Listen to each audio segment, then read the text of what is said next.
This is the measurements I use in cutting my knicker.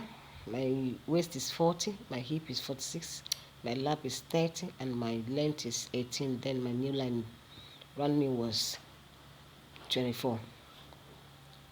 So I started by measuring out the length.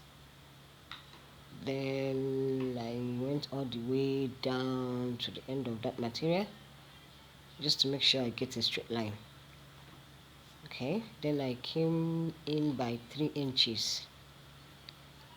I marked that 3 all the way around to the flap line, which is 11. I used 11 because she has boom boom. Then that 3 I will have to mark it right down to that 11. Then come in by 1 inch, then make your curve.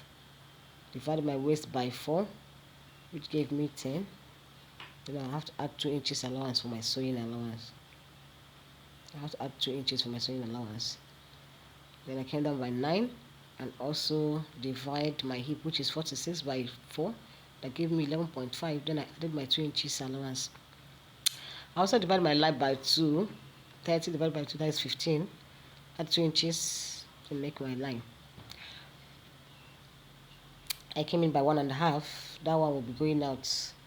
Then blend in the line from that lap line to that 1.5.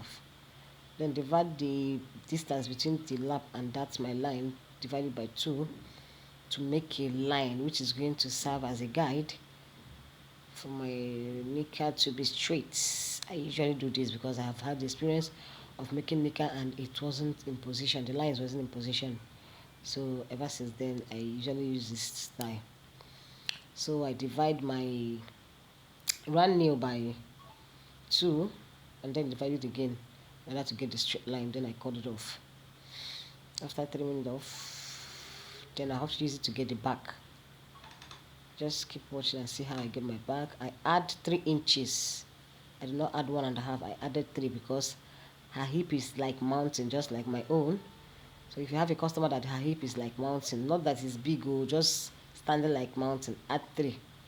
I'm just telling you this based on experience. If you don't add 3, it will end up not covering her well.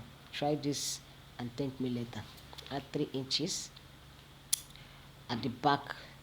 At the back, add 3 inches. Good. Then trim it to blend it to the hip line. Look at how I did my. You can see how I added my 3 inches. Look at how I added my 3 inches. Then the leg line. After sewing, this is what I have. Ta-da! Thank you for watching.